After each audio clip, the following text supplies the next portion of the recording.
Next scene of this fucking terrible fanfiction. After getting Makoki off of Gishpek and Ezekiel, Xanna had made everyone sit down next to each other, as if they were a classroom. Xanna looked to her horde friends. "Alright, you guys," she said, and pulled a chalkboard, some sort of teaching stick, and a piece of chalk out of nowhere. "Here's the game plan." Teaching stick, she said, and began to write something on the board. Everyone tilted their heads, except for Cosmo. They were probably thinking about where those things came from, but Cosmo was wiping a tear from his eye, obviously proud that Xanna was able to pull random things out of nowhere. Once Xanna was done writing Language Class 101 on the chalkboard, she turned back to her horde friends. "I'm gonna teach you guys how to speak to the Alliance." She turned to her Alliance friends. "And I'm gonna teach you guys how to speak to the Horde." Xanna looked at her class. "Don't know how, but I'm gonna do it," she thought. Xanna pointed her teaching stick to Khadga. She pressed it to his nose. "Khadga, I want you to say, 'Your mother is a fat, stupid, ugly-ass man-cow' to Makoki." "Why?" he said as he looked at the stick on his nose. "Because," Xanna said, pulling the stick away from Khadga's nose, putting it behind her back, and then walking like she was a sergeant. "That's what Makoki heard Finero say. So if you say that, maybe he'll hear you say what Finero was actually saying." Khadga folded his arms over his chest and rolled his eyes. "This is just another idea to try and kill—"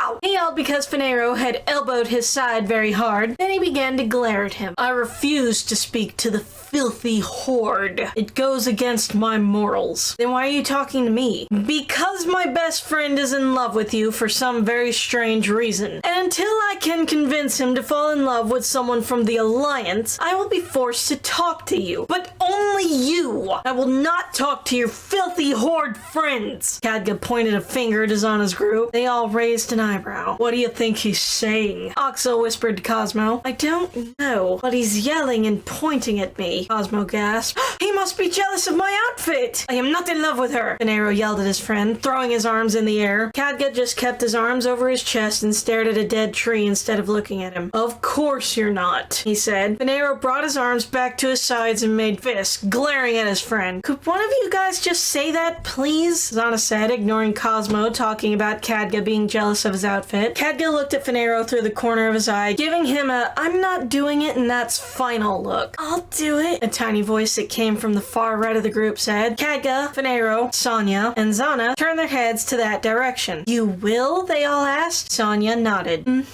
"I've always wanted to know how to speak to the Horde." Yeah, that first Sonya's meant to be Sophie. "Fantastic. We now have our test subject," Xanna said, and did the sergeant walk toward Makoki. She pointed the teaching stick at him. "Sonya, please say your mother is a fat, stupid, ugly-ass man-cow to my friend." "Okay." Sonya looked at Makoki and gulped.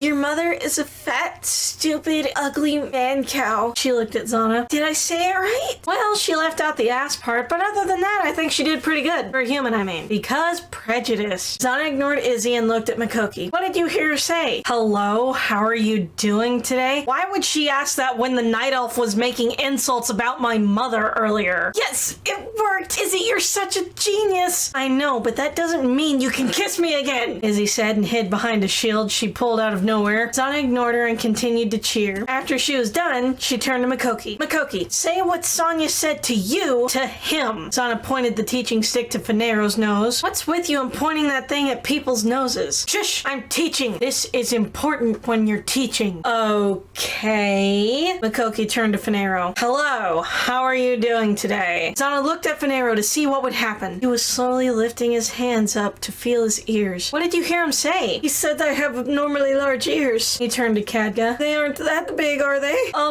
Well, they're not as big as your sister's, if that's what you're asking." Finero looked like he was going to cry, and Sophie put her hands on her hips. "Our ears are not abnormally large. They are normal-sized for us elves." Xanna raised an eyebrow. "Okay." She turned away for a second to feel her ears. "Are kind of big." "Stop being self-conscious about something as the size of your ears and get back to teaching." Xanna mentally nodded and did what Izzy said, and Izzy was thinking of something evil. Another thing to make fun of. She rubbed her hands together, smiled evilly, and quietly laughed evilly. Because that sentence makes sense. Xanna turned to Makoki. "Say, you have big ears." Makoki sighed and turned to Finero. "You have big ears." Xanna turned to Finero. "Why is he asking me how I am when he just insulted my ears?" This is gonna be a long day and a long chapter.